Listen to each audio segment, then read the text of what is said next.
Crecí escuchando historias de mi hermano mayor, Jaime. Para mí, Jaime era una especie de ídolo personal. Es de esos individuos que a lo largo de su vida hizo de todo, y en particular tuvo una juventud llena de aventuras. Entre tantas cosas que hizo, puedo mencionar que trabajó en la selva con una caravana chiclera, dio clases a presos en Lecumberri, vivió en Canadá un tiempo y recorrió México en motocicleta. Su verdadera pasión y profesión fue la pintura, en la que usaba el seudónimo Jaumet. A través de Facebook vi que mis hijos compartieron una convocatoria de enviar historias de terror o paranormales y decidí que sería bueno compartir algunas de las que tuvo a bien mi hermano en confiarme.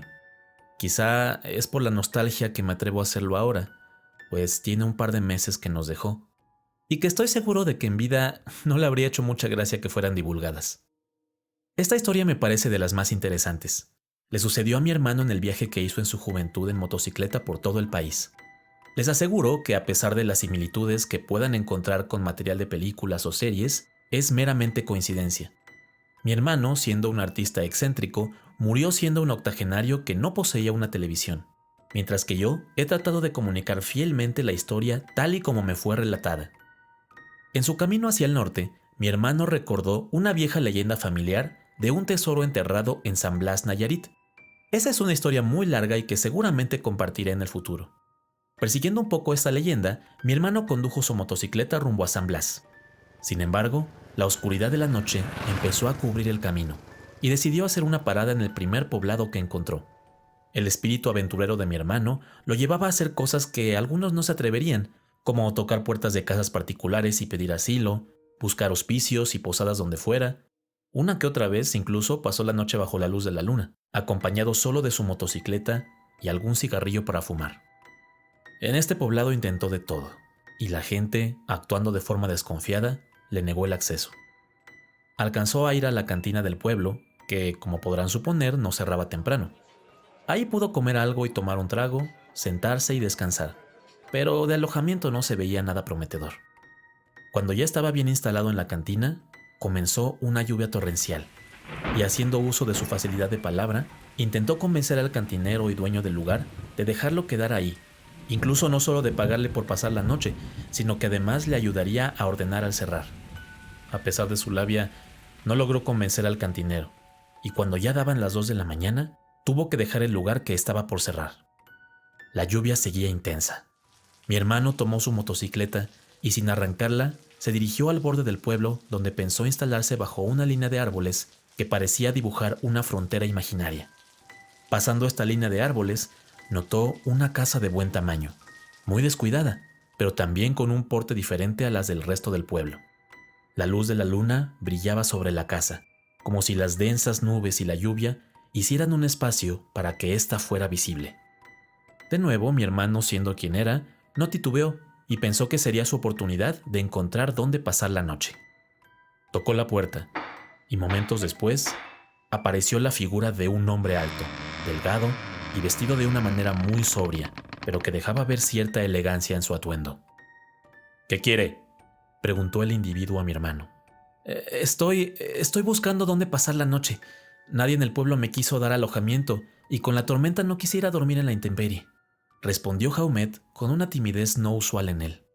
El individuo lo miraba fijamente, a lo que mi hermano completó. «Puedo pagarle, por supuesto». De la figura de este hombre, de su rostro para ser más específico, salió algo parecido a una sonrisa, y solo respondió en voz grave. «Claramente no es de por aquí. Pase entonces». Mi hermano no pudo ocultar el alivio en su reacción, y rápidamente acomodó su motocicleta fuera de la casa, colocando una cadena para evitar que la robaran. Agitado por el movimiento, entró de lleno en la casa. Se aseguró de no llenar de lodo los tapetes, que se veían tan antiguos como exquisitos.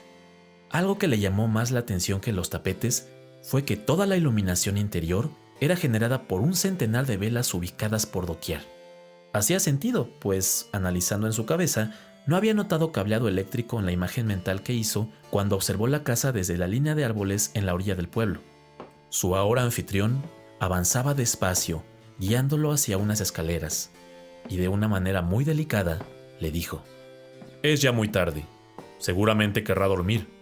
Si es así, encontrará una habitación justo de frente después de subir las escaleras. Si cree que tiene energía para una conversación, puede ir conmigo a la sala y puedo ofrecerle algo de beber. Mi hermano estaba en realidad agotado, pero sintió una obligación con su anfitrión, además de que le llamó la atención no solo el tono en el que lo pidió, sino que pareció esforzarse en usar las palabras con mucho cuidado. Al final, aceptando, siguió al individuo hasta la sala. Ahí su anfitrión sirvió vino en 2 copas, una para él y otra para mi hermano.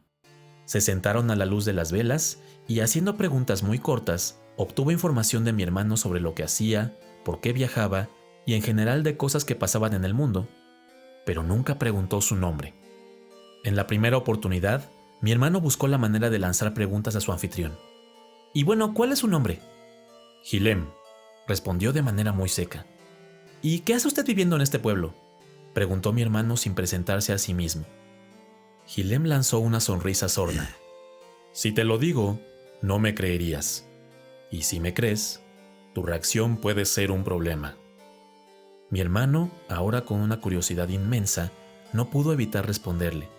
«Soy un hombre joven, pero he vivido muchas cosas. No soy alguien que se espante fácilmente». Con otra sonrisa, ahora un poco tétrica, Gilem respondió. «Está bien, Jaime.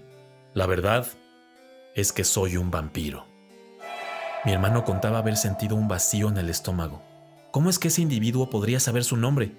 Racionalmente existía la posibilidad de que este hombre, o lo que fuera, hubiera estado en la cantina cuando intentaba convencer al dueño de dejarlo quedarse ahí. Mi hermano era muy valiente, o demasiado curioso, o quizá ambas, pues dio un trago a la copa de vino hasta dejarla vacía y se dispuso a conversar con este ser. Fuese real lo que dijera, o un delirio de un loco, no podía dejar pasar la oportunidad de tener una gran historia que contar. Ese había sido el punto de su gran viaje. Gilem no tardó ni 2 segundos en rellenar su copa de vino y en responder ávidamente a todo lo que mi hermano le preguntaba. De él obtuvo una historia increíble. De acuerdo con la historia de Gilem, este era originario de Bayonne, en el País Vasco francés. Había nacido en el siglo XVII, como un gascón más en un área rural. Vivió lo que él considera una larga vida para los estándares de esa época, casi 39 años, aunque él mismo no sabía exactamente cuándo había nacido. Recuerda con mucha más claridad el momento en el que se encontraba en el bosque, cuando una mujer se acercó a él, lo mordió y le dio a beber de su sangre. A partir de ahí, según él, se convirtió en lo que era ahora, un vampiro. Durante muchos años, dice no haber entendido bien el propósito de su nueva existencia. En algún punto escapó de Europa, según él, por motivos que era mejor no recordar, y viajó en barco desde Marsella a Luisiana en 1767. Allí residió con muchos otros inmigrantes franceses y pocos años después los españoles tomaron control nuevamente de Luisiana. Con un poco de suerte, pudo hacer relaciones en el ejército español, trabajando en la cocina de las barracas en Nueva Orleans y años más tarde para el gobernador Bernardo de Galvez. Fue cuando este último recibió su nombramiento como virrey de la Nueva España que Gilem dice haber llegado a lo que hoy es México, y que a la muerte del virrey decidió ir a lugares menos poblados, eligiendo el reino de Nueva Galicia, que hoy incluye el estado de Nayarit, como el lugar ideal. Desde entonces residía ahí, en el mismo lugar. Todo ese contexto histórico era fenomenal para mi hermano, pero no resolvía las dudas más importantes. Mi hermano encontraba fascinante la coherencia de las fechas y de los nombres. Sin duda hablaba con una persona educada, pero ¿un vampiro? Gilem parecía entender las facciones de mi hermano y profundizó en el tema. Según Gilem, las concepciones y el folclore popular sobre los vampiros tenían algunos elementos verdaderos y otros eran meramente mito. Es cierto que somos criaturas principalmente nocturnas, pero como cualquier criatura nocturna, podemos salir perfectamente a la luz del sol. No nos agrada, pero tampoco nos verás en combustión espontánea. Habló sobre más detalles, sobre cómo, en efecto, tienen que alimentarse de sangre, aunque no necesariamente humana, que no son animales salvajes que cazan a personas de manera voraz, pero que en efecto, y sobre todo en su juventud, tienen un instinto más agresivo, como si fuera una necesidad para saciar. Él, sin embargo, se confesaba cansado de eso, y que no era una práctica frecuente en él, sin negar que sucediera de vez en cuando. Es justo por eso que la gente del pueblo se comportaba extrañamente. Había temporadas en las que desaparecían un par de personas sin que nadie supiera de ellos nunca más. Parecía conceder que los habitantes del pueblo tenían nociones de su naturaleza. Sé lo que piensas, y no te preocupes. No estás en peligro. La eternidad es algo aburrido. El poder conversar con alguien de vez en cuando es lo único que me previene de la locura. Mi hermano siguió haciendo preguntas. El amanecer ya estaba muy cerca y ya no llovía. Ya con plena luz del sol y con muchas respuestas, mi hermano pidió permiso a su anfitrión para partir. Este, con un ademán, le señaló el camino a la puerta y le hizo un gesto de agradecimiento. Jaumet subió a su moto, siguió su camino y, aunque cansado, sentía una adrenalina especial que lo mantuvo energizado hasta llegar a San Blas. Años después, cuando mi hermano me contó esta historia, no pude evitar preguntarle si había sentido miedo. Él me respondió que lo único que realmente lo aterró fue el saber lo que asustaba a este ser. Fuese realmente un vampiro o un hombre trastornado, tenía un miedo legítimo que para mi hermano era algo igualmente inquietante. Verás, Enrique, a este hombre o criatura, lo que más le atormentaba era existir. Usó la siguiente frase, en la que sentí una desesperanza infinita y que de pronto invade mis pensamientos en la soledad.